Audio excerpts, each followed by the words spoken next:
So, hey guys, this is another little personal video, yeah, so not a proper podcast. I've noticed another little shift in tactics from a few comments and a couple of emails. Um, Before, when someone was trying to insult me or Vin or someone, we were called dividers and jealous. And jealous is the one thing that people would try because, well, to be honest with you, they don't really have anywhere else to go. There's not a lot. People know me, they know I don't want prolots. There's not really a lot you can accuse me of because I've got the talent, I've got this, I've got that. So what they do is they look at the sizes of the channels and they go, oh, well, look, his channel's bigger than his. And that's the one thing I can't escape. Yeah, that's true. You know, most people's channels are bigger than mine. Um, in fact, 99.9% of people's channels are bigger than mine, and I don't dislike them. Um, but what they do is they throw this at you because it's sort of inarguable. Yeah, my channel is smaller. Well, so you're jealous then. Um, but here's the thing. Like I said, even when I had a 20k channel, I still felt most channels were bigger than me. I used to use them as inspiration, but never jealousy, because I know what it takes to do what some of them got to. I also know how many people who do make money who end up really unhappy, broke, or in other ways done over. If you look at the amount of people who've actually made money on here and look at what's happened to them, you start to see a very horrible pattern. There's very few people that get on here and make money. There's even fewer people that get on here and make money and get away without being seriously damaged. And that's a fact. You can look at that. There's a horrible string of savagery that's happened. But as I said, you've never seen me like it with Tommy, Danny Tomo, or any of those people. So, you know, it's pretty lame. And as like Vin gets bigger, like he's got nothing to be jealous of now. He's got a channel, a good working channel. So again, doesn't really stick, does it?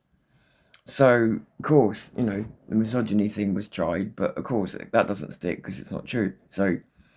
Um, so you know, the grifter thing goes up now. Now I'm gonna take a couple of little stabs in the dark here, but with me, you're throwing the dart too early. At least wait until I get monetized, assuming that YouTube even allows it.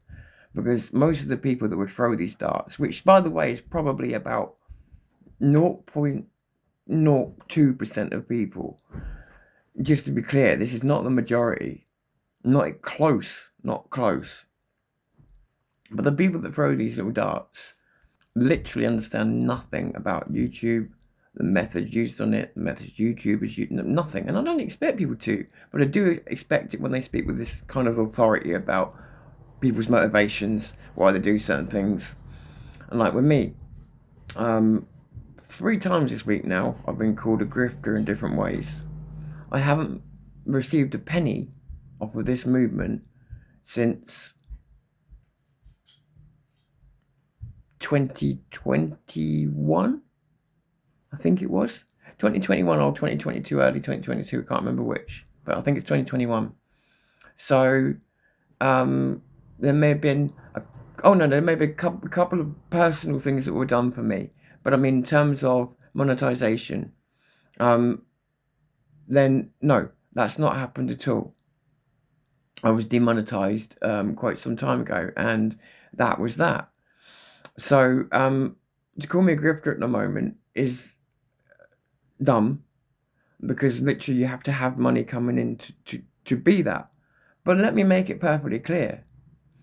What I really always like to point out to people when they start calling people grifters is a grifter means something. You should look it up before you start throwing it around, firstly.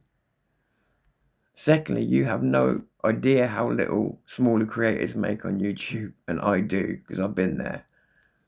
But let me make it very, very clear, and that is, if I get to the point of being monetizable again, if YouTube even allow it, which is questionable, I will absolutely turn it on, as would every single one of you. And I'm talking about the people throwing stones, yeah? As would every single one of you, because even your own audience would say to you, like mine did to me, when I turned my super chats off. I turned my super chats off all the way until I got demonetized.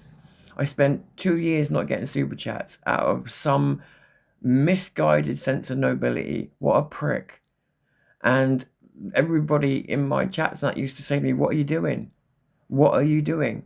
You're not helping yourself. And I wasn't. It was because I'd allowed other people to make me feel bad about it. Like, super chats are optional. Yeah, all these things are optional. If you're begging for them, that's different. But these things are optional.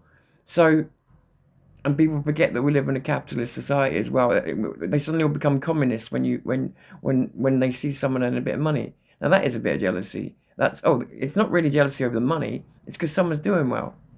Well, let me make it perfectly clear. If you're looking at Vin or any of those other people and thinking, oh, someone's throwing out a PayPal link or Vin's taking memberships. Well, I had memberships. And the great thing about memberships was that it enabled people that wanted to support the channel with a really small amount of money rather than the ridiculous amount of money people ask for. I think Vin's done the same as me, gone lowest tier, which is what I did.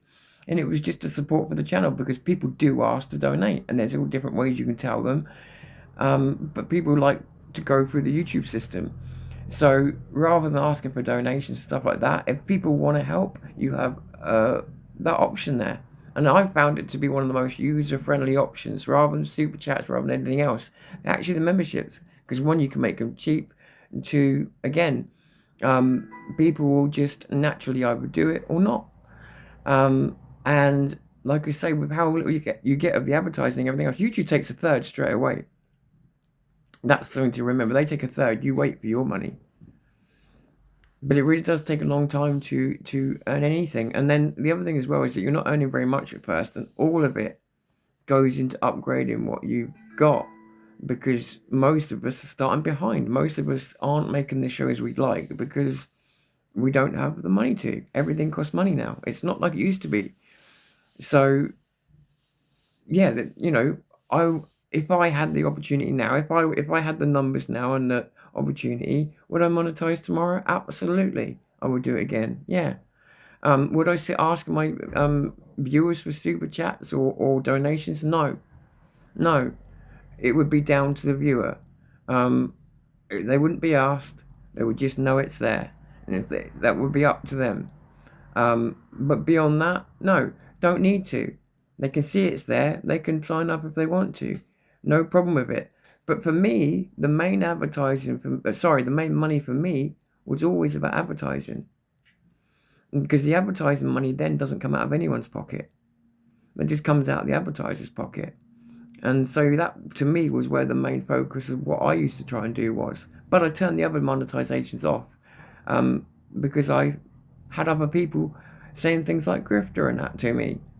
All you do if you turn that monetization off is you piss a load of people off, because your audience doesn't think, oh, what a noble man. They think, what an absolute prize plum.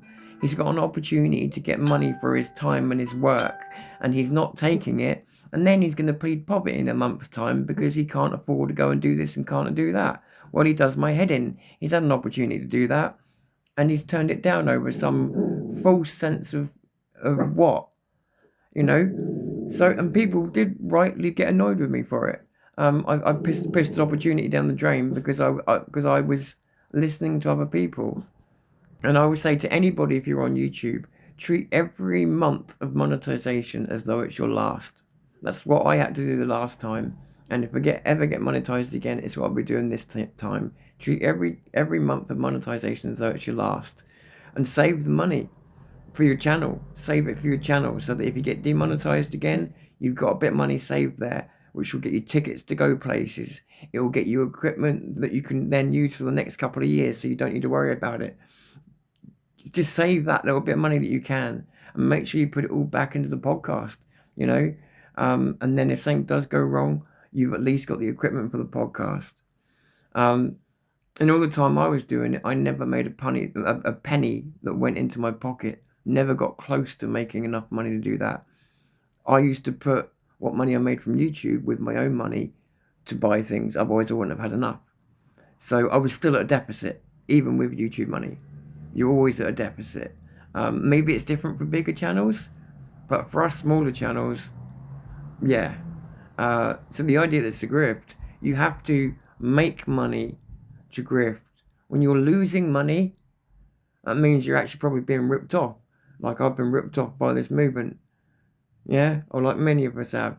I say ripped off, that's unfair, but you know what I'm trying to say. I've given my money to this movement. I've ended up out of pocket. As I've said before, 11k out of pocket. So that's not a grift, or if it is, it's the worst grift in the world. It's like a reverse pyramid scheme where I lose all the money. So, but again, I don't take any money at the moment. But make no mistake, when the day comes, I'll be turning that monetization on, as any sensible person would. And this is just to this 1% of people, this video. If you want to pretend yourself that you wouldn't, that's fine. But you're full of shit. And if you wouldn't, that's cutting your nose to spite your face over what? So, the reason people get annoyed over people with money isn't because they make money. Nobody cares about somebody else making a living. It's the fucking lies and games they make. The lies and games they play in order to make it. And that's what people seem unable or unwilling to discern. That's on them. Right, done me personal videos now. Going to go back to doing something more constructive. But I like to get things off my chest every now and again. I feel like I've done that. So I'm going to go back to it. Got plenty more to do, plenty of stuff coming up. So keep watching and we'll get back to the podcast and the episodes tomorrow, okay? Catch you soon.